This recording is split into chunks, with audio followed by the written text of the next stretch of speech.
na tayo sa Balumbanes Beach. Yan. So, dalawang bangka. Yung sa kabilang bangka, yung medyo maganda, yung mga boat. Ito yung service namin. Ayan. So, panoorin nyo guys ang paligid. Napakainit lang.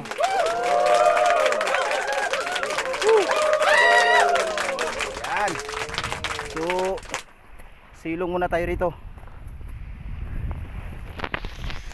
Mainit. Silong muna tayo sa cottage. Di ba nangangagat yung aso mo, Tay? Meh. Kasi baka mangagat. So, andito na tayo guys. Dito tayo sa cottage. So, magkano ano rito kuya? Ha? Bibigay mo lang.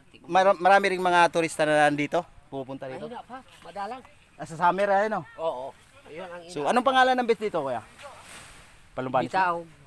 Bitaog. Palumbanes. Bitaog Beach. Palumbanes. Bitaog. So, ayan guys. Bitaog Palumbanes Beach. Ano dito? Nandito tayo ngayon sa Lalagyan Palumbanes. ng visa?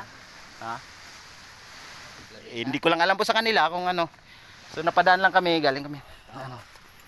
Gusto namin manamnamin yung kagandahan ng beach ng Palumbanes. Tay, magandang hapon po. Sige, kukunin ko yung lamisa para may lagyan ng visa. Labas nyo na rin yung isang boating Jen. Yan guys. So, Malayo sa tindahan. malayo pa sila. Sige po.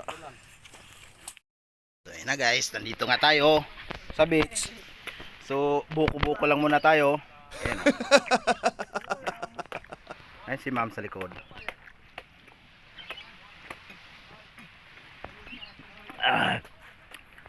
Suabe.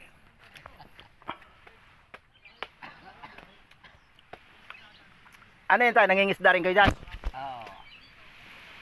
Pang ano lang, pang konsumo.